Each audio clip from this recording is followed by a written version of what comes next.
સુરતના શાહપુર વિસ્તારમાં 20 થી 25 ફૂટનો ભૂવો પડ્યો। મેટ્રોના કામને લીધે ભૂવો પડવાના સ્થાનિક લોકોએ આક્ષેપ કર્યા છે। ભૂવો પડતા આજુબાજુના એપાર્ટમેન્ટને ખાલી કરાવાયા। 20 થી 25 પરિવારને રેસ્ક્યુ કરવામાં આવ્યા છે। તો સુરત મહાનગરપાલિકાના અધિકારીઓ દોડતા થયા। મેટ્રોના અધિકારીઓ ઘટના સ્થળે પહોંચી કામગીરી શરૂ કરી।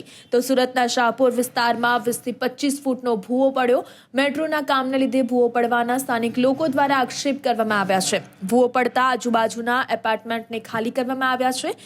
20 થી 25 પરિવારોનું રેસ્ક્યુ કરવામાં આવ્યું છે।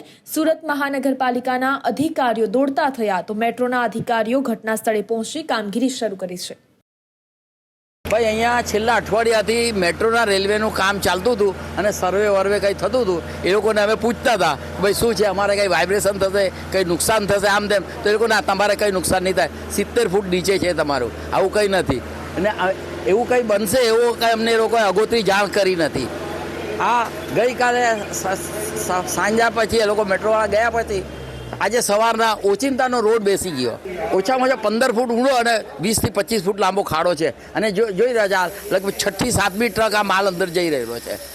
હવે કયા કારણ થયું એ ટેકનિકલી અમે તો કહી શકીએ નહીં, પણ આ જે રસ્તો બેસી ગયો છે તેના માટે કરીને અમે જાણ કરી, કોર્પોરેશનને જાણ કરીને આ બધો ગેસ કંપનીને જાણ કરી, બધું કરીને આ સવાર બપોરથી લગભગ 11 વાગ્યાથી આ બધા લાગેલા છે। ના ઘરમાં તો અમારે તો એવું કહેવામાં આવેલું કે અમારું મેટ્રોની લાઇનની બહાર છે અમારું ઘર, એટલે અમારે એ પ્રોબ્લેમ નથી। પણ આજે આ જે કોર્પોરેશનનું જે બધું થયું છે તો સામસામેવાળી બે બિલ્ડિંગના લોકોને આ જે સ્ટાફ આવેલો છે, સંબંધિત સ્ટાફ જે કોઈ રોડનો હોય, બિલ્ડિંગનો હોય, ગેસ કંપનીનો હોય, લાઇટ કંપની હોય, તેમણે બે બિલ્ડિંગ ખાલી કરાવેલી છે, એટલે અમે અનસર્ટન ગભરાઈ ગયા। ના અધિકારીઓ તો કંઈ કોઈ વ્યવસ્થિત જવાબ નથી આપતા, એ લોકોની કામગીરી કરે ને આપણે કંઈ જાણતા નથી, ટેકનિકલ કારણમાં આપણે કંઈ સમજી શકીએ નહીં। જોઈએ કે એ લોકો કામ કરી રહ્યા છે।